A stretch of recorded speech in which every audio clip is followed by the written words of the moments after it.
Well, thanks, Neil. Yeah, I actually had a really really interesting fast, and it was unique. And forgive me if my sound is not great.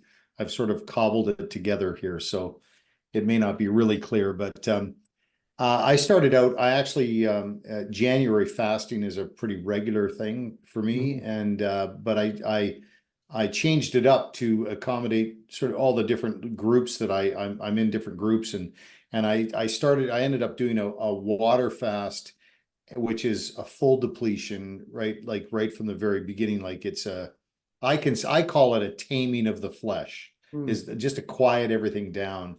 Yeah. And then I actually had to go into a keto fast because that was part of another group that I was doing it, but I was fasting with these things in mind. And Hmm. the breakthroughs were um one is that somebody said to me in one of my coaches, one of my mentors said to me that during fasting periods that they won't, if they're in a uh, like a social setting, say within their church family, or whether if they're in a group where they have an opportunity to testify to, the lordship of Jesus, or what, or they're in a social setting outside of the church, whatever it is. Right.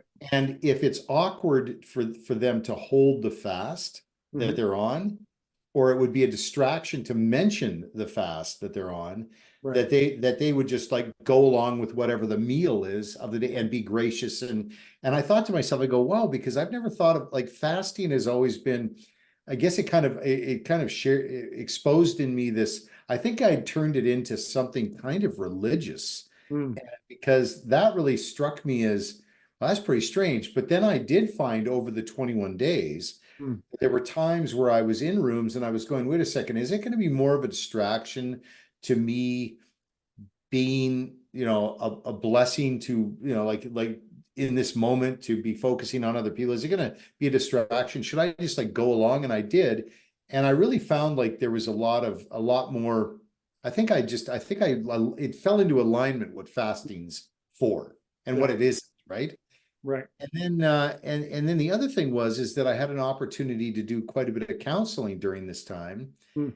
And I found that just during the fast, that the intuitiveness of Holy Spirit through me Mm. is much sharper during the fast. I'd always known that before, but I guess I just more, because of the religious nature of some things that I'd been doing before related to fasting. I think because I got that out of the way, I think I was more capable Mm.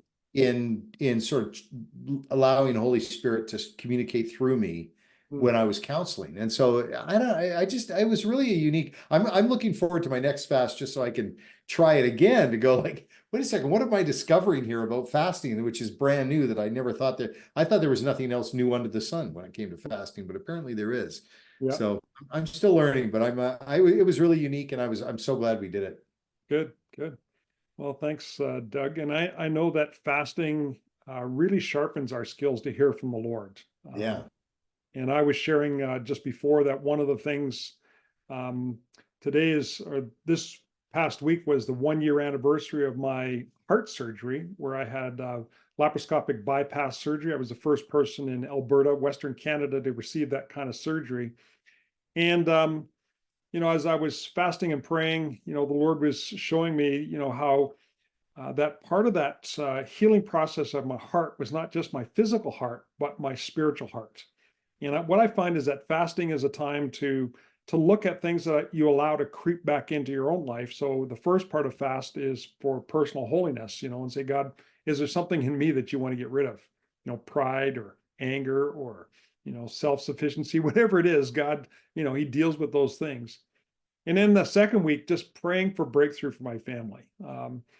Just praying for my children, my grandchildren, and just praying for breakthrough for them at school, in their walk with the Lord. Just praying for breakthrough. And I think that it's setting aside the 21 days, the last week of the fast, praying for just breakthroughs in our nation. And I really believe that we are in a battle. And so we are starting to see some breakthroughs on the political front, and we're starting to see some breakthroughs in different things where where people are saying, I think we're ripe for a revival. And so I know that there was many other groups that were fasting and praying, the Firewall, different other ministries, Teens ministry, other national ministries were fasting and praying together, and we're seeing breakthroughs happen in our nation. So I think those are great things. Anybody else wanted to share anything before we kind of move on from the fasting or this testimonies? Okay, I was gonna say for me, it was just really good, and it really just structured my prayer life. Like because if you're not praying while you're fasting, you're just starving yourself. So it really forced me to get up at like 5:30 every morning and just spend time with the Lord, and it really, I guess, deepened my relationship with the Holy Spirit. It was really good for me. Awesome. Thanks, Noel. Yeah, you betcha. Rod, did you have something you wanted to share? Sorry, I was just going to share. Mine was very similar to other years. We usually try to combine it with the church, but what the breakthrough was, it wasn't really hard on the fasting of food, but what we did do is add a whole bunch more personal time and with my wife praying together.